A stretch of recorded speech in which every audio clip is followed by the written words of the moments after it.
Hello, hi எல்லாரும் எப்படி இருக்கீங்க? இது பார்த்தீங்கன்னா, என் பொண்ணு ட்ரிப்பு போறேன்னு தான் டிஃபன் இது. இட்லியும், வெங்காயம் சட்னி, புதினா செஞ்சிருந்தேன். வெங்காயம் சட்னிக்கு பார்த்தீங்கன்னா, வெங்காயம், தக்காளி, பூண்டு எல்லாமே காஞ்ச மிளகாலாம் போட்டு வெறுமாவே மிக்ஸியில அரைச்சுட்டு, அதுக்கப்புறம் கடுகு, உளுத்தம் பருப்பு போட்டு தாளிச்சுக்கலாம். இது பார்த்தீங்கன்னா, ட்ரிப்பு போகிறதுக்காக எல்லாமே பேக்கிங் ரெடியா இருந்தது. போறேன்னு நைட்டு 9:00 ட்ரெயின்னு சொல்லிட்டு, சரி அவள் காலேஜ்லேருந்து ஈவினிங் வரதுக்குள்ள அவளுக்காக பிடிச்ச சட்னியும், இட்லியும் செஞ்சு வச்சுருந்தேன். சாப்பிட்டுட்டு அன்னைக்கு நாங்க கிளம்பியாச்சு. போயிட்டு அவங்கள 9:00 ட்ரெயின்லாம் ஏத்தி முடிச்சுட்டு வந்துட்டோம். மறுநாள் பார்த்தீங்கன்னா, சப்பாத்தியும் பட்டாணி குருமா வச்சுருந்தோம். கொஞ்சம் தண்ணியா வச்சுருந்தோம். இட்லி, தோசைக்கு சாப்பிட்டுக்கலாம். இது பார்த்தீங்கன்னா, வெறும் சப்பாத்திக்கோ அந்த மாரி தான் சாப்பிட முடியும். அதே மாரி செஞ்சுருந்தேன்.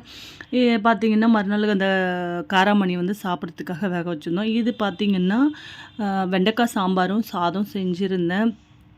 வெண்டைக்காய் சாம்பார்னாலே சாப்பிட மாட்டாங்க. இருந்தாலும் அதுதான் நல்லது. ஓகே வெண்டைக்காய் எடுத்துக்கலனாலும் பரவாயில்ல. அந்த சாம்பாராவது ஊத்திக்கிறாங்களே அப்படின்ட்டு.